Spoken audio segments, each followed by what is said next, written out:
What's up, everyone? Alex from Sandro Says here. Welcome back to the channel. Today I would like to talk about the Stranger Things 5 trailer for Part 2 just came out, and we saw some interesting things, perhaps some hints as to what we can expect from the villains, or villain, or a new villain in Season 5 Part 2. So first, I would like to say, please leave a like on the video, subscribe if you're not already, for all the Stranger Things and other professional nerd entertainment content you could possibly want. Alright, so let's talk about Vecna in particular.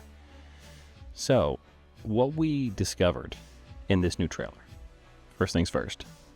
It looks like what that magical meaty wall that I personally think Callie is responsible for was blocking the upside down version of the Hawkins lab.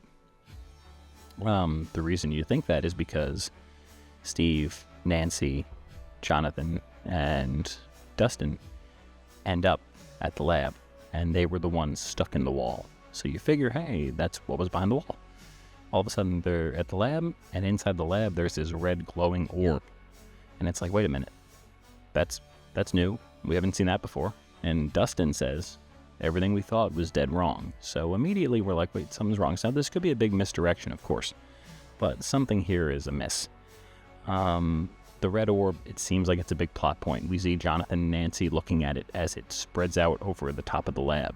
Perhaps Callie was containing it, even though it was the wall you thought was maybe keeping people out. It was actually keeping the orb in, perhaps. I don't know. We see it seemingly break out of the lab, and then we see a different type of stuff on the walls. It's not the typical upside-down hive mind crap of vines growing all over the walls. It looks like this, like, almost melted, like, white material. So I don't know what that's about. Well, maybe we'll find out. We see Steve and Dustin staring up into it.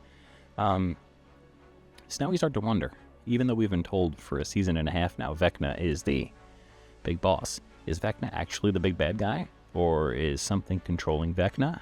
Does Vecna think that when he first went to the Upside Down and saw the smoke monster, does Vecna think he took over the smoke monster? Or did maybe the smoke monster take over him? I don't know. That's something we're going to find out. Why would the Mind Flayer bow to him all of a sudden, but control all these other people? It just seems like it would possibly corrupt Vecna and let Vecna think he was in control this whole time. If there's also some alliteration or, not alliteration, some imagery that calls out to Alice in Wonderland with what's going on with Holly Wheeler and Max in Vecna's mind. You also see Vecna, basically, he's dealing with he has his hat on. He's kind of like the Mad Hatter. He has the hat on. He has a stopwatch. But in Alice in Wonderland, the Mad Hatter is not the bad guy. The Mad Hatter is just someone that wronged time and is kind of imprisoned being this crazy person. So you wonder if that's another, allusion to what's going on here.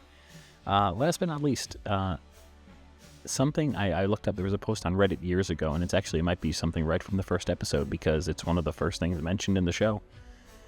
The Thessal Hydra. There has been a lot of talk and a lot of signs pointing that perhaps Vecna, like I said earlier, is not actually the bad guy, and the Thessal Hydra is controlling him. The Thessal Hydra is a character of myth. It's a villain from Dungeons and Dragons. There's no definitive, shape or sign of it, but it's something with multiple heads. It's something that has the number 12 involved with it a lot. So 12 numbers on a clock. 12 is the number of people kids that Vecna was taking for his plan. 12 is the number of kids that were in the original Brenner lab. So, I don't know. I think it would be interesting. I think it would be great to have tied in the Thessal Hydra from the first episode and how Will has to attack it with a fireball and all that stuff, and Will casts protection and whatever that all ties into. But I think it'll be interesting, but at the same point, I think it's an odd decision where they've been building up Vecna for all these episodes now, and then for the last 4 episodes of the series, they're going to say, hey, whoops, something else. But I'm sure if they do that, it will be done well, because everything they've done has been a great reveal, a great build-up, a great earned payoff. So let me know what you think in the comments, and I will see you next time here on Sandro Says.